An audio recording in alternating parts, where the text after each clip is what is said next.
You are not paranoid. They are trying to control you. Your boss who just wants what's best for the team. Your family member who makes you feel guilty for having boundaries. That friend who somehow always leaves you feeling smaller than when the conversation started. These people have mastered a dark art, and every single day they're running psychological operations on your mind without you even noticing. Here's the truth most people never discover. Manipulation doesn't feel like manipulation. It feels like love. It feels like concern. It feels like reasonable requests wrapped in emotional barbed wire. The average person walks through life with their psychological defenses wide open. They react. They explain. They justify. They apologize for things that need no apology. And slowly, silently, their sense of self gets eroded, like a coastline disappearing into an ocean of other people's agendas. But there is another kind of person. The Stoics called them wise. I call them ungovernable. These people possess what I call a cognitive fortress, an internal architecture so solid that manipulation attempts don't just fail. They expose the manipulator. They turn psychological attacks into moments of profound personal power. And the foundation of this fortress? 7 simple replies. Today, you're going to learn verbal responses so psychologically sophisticated that manipulators will feel the shift in your energy before you even finish speaking. These aren't clever comebacks. They're not aggressive. They're something far more dangerous. They're proof that you cannot be controlled. By the end of this video, you will possess the exact words that Marcus Aurelius used in spirit, that Epictetus would have recognized as pure philosophical armor, and that modern psychology confirms are devastatingly effective. If you've ever walked away from a conversation feeling drained, guilty, or confused about how you ended up agreeing to something you never wanted, this changes everything. Let's begin. The first reply, that's an interesting perspective. Watch what happens when someone tries to manipulate you with an accusation, a guilt trip, or a distorted version of reality. The average person does one of two things. They either defend themselves, which is exactly what the manipulator wants because defense implies guilt, or they attack back, which escalates the situation and makes them look unhinged. The Stoic does neither. When someone says, "You clearly don't care about this family," or "A real professional would have finished this by now," or "I guess I just don't matter to you," you respond with 5 words. That's an interesting perspective. Not cold, not hostile, said with genuine, almost scientific curiosity, as if someone just showed you an unusual rock they found. This is what I call the neutralizer. Here's why it's devastatingly effective. Manipulation requires your emotional participation. It needs you to feel defensive, guilty, angry, or afraid. The moment you respond with neutral interest instead of emotional reaction, you've severed the puppet strings. Imagine a fisherman casting his line. He feels the weight of a fish taking the bait. He pulls. But instead of a struggling fish, he feels nothing. Just empty water. That's what happens to a manipulator when you deploy the neutralizer. Their hook catches nothing. Seneca wrote that we suffer more in imagination than in reality. The manipulator is counting on your imagination, on you taking their distorted perspective and making it your truth. When you label it as merely interesting, you're acknowledging their words exist without accepting them as reality. Practice this. The next time someone makes an emotionally loaded statement designed to put you on the defensive, pause, breathe. Then, with a slight tilt of your head and genuine curiosity in your voice, say, "That's an interesting perspective." Then stop talking. Watch their face. You'll see the confusion, the recalculation. They expected a fight. They expected submission. They got neither. They got something that cannot be argued with, something that cannot be defeated. Pure, unshakable neutrality. The second reply, "I need time to think about that." Most manipulation relies on urgency. The manipulator wants a decision now. They want your agreement now. They want your compliance now, because they know something you might not. Time is the enemy of deception. The average person feels pressured to respond immediately. They mistake speed for confidence. They worry that asking for time makes them look weak, uncertain, or difficult. The wise person understands the opposite is true. When someone pressures you with, "I need an answer today," or "This opportunity won't wait," or even the subtle, "So we're good, right?" you invoke the delay shield. "I need time to think about that." No justification, no time frame, no apology. This does something profound to manipulative dynamics. It transfers power. Suddenly, the manipulator is waiting on you. Suddenly, their urgency is irrelevant. Suddenly, you are the one controlling the pace of the interaction. Epictetus, the Stoic philosopher who was born a slave and became one of the most influential thinkers in history, taught that between stimulus and response, there is a space. In that space lies your freedom. The delay shield expands that space. It weaponizes patience. Think of it like this. A manipulator is a street magician. Their tricks depend on speed, distraction, and your willingness to follow their direction without questioning. The moment you slow everything down, the illusion collapses. You see the hidden wires. You notice the sleight of hand. I once knew a man in business who had one rule: never agree to anything in the room where it was proposed. His partners thought he was slow. His competitors thought he was indecisive. Within 10 years, he had outmaneuvered everyone who'd underestimated him because he never made a decision while someone else controlled the environment. When you need time, take time. This is not weakness. This is the ultimate demonstration of self-possession. The third reply. What specifically do you mean by that? Here's what manipulators fear most: specificity. Their power lives in vagueness, in implications, in statements that seem to mean something but dissolve under examination like sugar in water. You always do this. Everyone agrees with me. You're being unreasonable. This is just common sense. These statements sound powerful. They feel true, but they're made of fog. The clarity demand, asking, what specifically do you mean by that, forces the manipulator to do something they desperately want to avoid: define their accusation precisely. Watch what happens when you use this. You always do this. What specifically do you mean by this? Can you give me a recent example? Suddenly, always becomes that one time 3 months ago. Suddenly, the sweeping accusation shrinks to its actual size, which is usually very, very small. The average person hears a vague accusation and their mind fills in the details. They think of every time they might have done what they're accused of. They convict themselves of crimes the manipulator never even specified. The Stoic refuses to do the manipulator's work for them. Marcus Aurelius wrote in his Meditations about the importance of seeing things as they truly are, stripped of opinion, stripped of exaggeration, stripped of emotional color. The clarity demand is this philosophy in action. There's a story of a Zen master who was accused by a young woman's parents of fathering her child. The whole village condemned him. His reputation was destroyed. His response to every accusation? Is that so? He asked nothing. He defended nothing. He simply refused to accept the weight of their fog. A year later, the woman admitted the real father was someone else entirely. The villagers came back apologizing. The master's response? Again, is that so? When you demand clarity, you're doing something similar. You're refusing to accept the emotional weight of undefined accusations. You're saying, in essence, I will only respond to reality. Bring me facts, not fog. The fourth reply, I'm comfortable with my decision. Some manipulators won't attack you directly. They'll question your judgment. They'll express concern. They'll gently suggest that your choices might be problematic. Are you sure about that? I'm just worried you haven't thought this through. I hope you know what you're doing. These aren't questions. They're seeds of doubt disguised as care. The fourth reply is what I call the anchor statement. I'm comfortable with my decision. Not, I think this is right. Not, here's why I chose this. Not a 20-minute explanation of your reasoning. Just a simple declaration of internal settledness. This drives manipulators insane because it provides no attack surface. They're looking for doubt to exploit.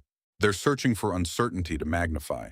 When you present them with calm, complete acceptance of your own choice, they have nowhere to go. Here's the psychological depth. When you justify a decision, you're implicitly asking for approval. You're opening a negotiation. You're suggesting that with the right arguments, you could be persuaded otherwise. The anchor statement closes that door. Picture two ships in a harbor. One is tied loosely to the dock. Every wave moves it. Every wind shifts it. The other is anchored deep in the harbor floor. The same waves crash. The same wind blows. The ship barely moves. Your decisions are the same. Without an anchor, every external opinion rocks you. Every doubt destabilizes you. But with the anchor statement, you're communicating something profound. I have done my thinking.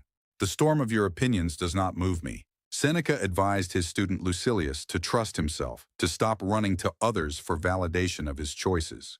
Trust yourself, he wrote. You have survived everything you've faced so far. Your judgment is more capable than you know. When you say, "I'm comfortable with my decision," you are trusting yourself out loud. And there is no argument against that. The fifth reply. You might be right. This one surprises people. It sounds like surrender. It feels like weakness. It is neither. It is verbal judo, using the manipulator's energy against them. When someone is determined to prove you wrong, determined to win an argument, determined to make you admit defeat, they are leaning forward with all their weight. "You might be right," removes the wall they were pushing against. They stumble. They lose balance. They suddenly have nothing to fight. But here's the critical part. This phrase doesn't change anything. You might be right. You also might be wrong. Your statement acknowledges the bare possibility without committing to it. It validates their ego without surrendering your position. The average person thinks disagreement must be expressed through disagreement. They think boundaries require conflict. They exhaust themselves in arguments that change no one's mind. The wise person understands that many battles aren't worth winning because they aren't worth fighting. When someone wants to be right more than they want to connect, let them have the feeling of being right. It costs you nothing. Their opinion changes nothing about reality. I think of a reed and an oak tree in a hurricane. The oak stands rigid, proud, strong. The hurricane snaps it in half. The reed bends completely to the ground, nearly flat. The hurricane passes. The reed stands back up, completely intact. "You might be right," is the reed's response. It bends without breaking. It yields without losing itself. When a manipulator hears these words, they often don't know what to do next. They were prepared for war. You gave them agreement, but also not really. Their rehearsed attacks suddenly seem unnecessary. The confrontation they wanted evaporates. Use this strategically. When the issue doesn't matter, when the person cannot be reasoned with, when the cost of victory exceeds its value. You might be right. Then change nothing about what you are going to do anyway. The sixth reply. I won't be responding to that. Citaten dan shor das dei. Now we move into deeper territory, because some manipulation isn't subtle. Some manipulation is a direct assault, cruel words, personal attacks, deliberate provocations designed to make you react. The average person takes the bait every time. They feel the heat rise in their chest. Their jaw tightens. They fire back with equal venom. And in that moment, they become exactly what the manipulator wanted. Out of control, emotional, easy to dismiss. The Stoic deploys the stone wall. I won't be responding to that. Not, I can't respond. Not, you shouldn't say that. Not, that's unfair. Just a simple, calm declaration of what you will and will not engage with. This is boundary setting in its purest form. Epictetus taught that insults, provocations, and attacks only harm us if we accept them. He used the metaphor of a banquet. If someone passes you a dish you don't want, you simply don't take it. You don't slap the dish away. You don't make a scene. You just don't take it. I won't be responding to that is refusing to take the dish. Here's what makes this so powerful. It forces the manipulator to confront their own behavior. When you engage with an attack, you normalize it. You make it part of a conversation. But when you calmly refuse to engage, you're saying, what you just did is beneath dialogue. It doesn't deserve my words. This can feel uncomfortable at first. We're trained to respond when spoken to. We're conditioned to fill silence. But that conditioning is exactly what manipulators exploit. The silence after "I won't be responding to that" is not empty. It's full of power. It's the sound of someone who knows their worth and refuses to negotiate it. The seventh reply. Silence. And now we arrive at the most powerful response of all. No words, no expression, no reaction, just stillness. This is weaponized silence. The average person fears silence. They rush to fill it. They interpret it as awkwardness, as failure, as something that must be fixed with words. Manipulators know this. They make statements and then wait, knowing the pressure of silence will make you speak, often saying things you shouldn't. The Stoic understands that silence is not absence. Silence is present so complete that it needs no announcement. When someone says something designed to provoke you, insult you, or manipulate you, and you respond with calm, unwavering silence and steady eye contact, something extraordinary happens. The words hang in the air.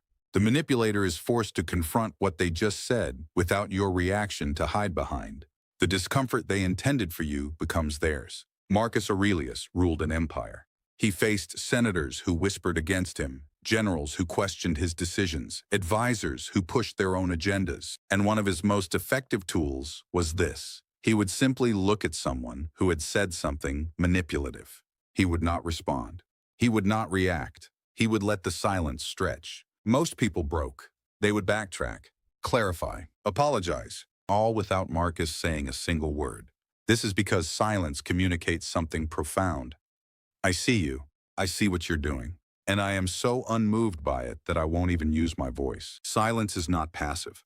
It is the ultimate action, the choice to withhold your energy from something unworthy of it. Here's how to practice. The next time someone says something designed to get a rise out of you, try this. Pause. Breathe slowly. Look at them directly. Let 3 full seconds pass. Then decide whether they've earned your words. Often, they haven't. These 7 replies are not tricks. They are not manipulations in return. They are expressions of something much deeper, a mind that belongs to itself. The foolish person lives on an emotional ledger that others control. Every provocation creates a debt they feel compelled to pay. Every accusation demands a defense. Every attack requires a counterattack. They exhaust themselves responding to the world according to the world's demands. The Stoic person has torn up that ledger. They have built their cognitive fortress brick by brick, through practice, through philosophy, through the slow realization that no one can control a mind that refuses to be controlled. But I want you to understand something crucial. These phrases are not magic words. Speaking them without embodying them will feel hollow, and others will sense the incongruence. These replies work because they come from a genuine place of internal sovereignty. This is the work, not just memorizing words, but becoming the kind of person who means them. Imagine yourself 6 months from now. You walk into rooms and people sense something different about you. The colleague who used to steamroll you finds their tactics simply don't land. The family member who triggered guilt with a single sentence discovers their power has evaporated. The world still throws its chaos at you, but it slides off like water off stone. You speak less, but when you speak, your words carry weight. You react slower, but when you act, your choices are your own. You need less approval. And paradoxically, you receive more respect. This is what the Stoics meant by the inner citadel, the unassailable core of your being that external forces cannot reach. It was never about suppressing emotions or becoming cold. It was about choosing which emotions to feel, which battles to fight, which words to speak. You have a choice now. You can return to your life and continue reacting, defending, justifying, explaining, letting others pull your strings while believing you're moving freely. Or you can practice. You can catch yourself mid-reaction and deploy the neutralizer. You can feel pressure mounting and invoke the delay shield. You can hear vague accusations and demand clarity. You can be questioned and anchor yourself in your own decisions. The world will test you. Manipulators will probe for weaknesses. This is certain. The only question is, what will they find? Remember, the goal is not to win arguments. The goal is to be free. And freedom begins the moment you realize that your responses, your emotions, and your peace belong entirely to you. No one can take what you refuse to give. Guard your mind, choose your words, and become ungovernable.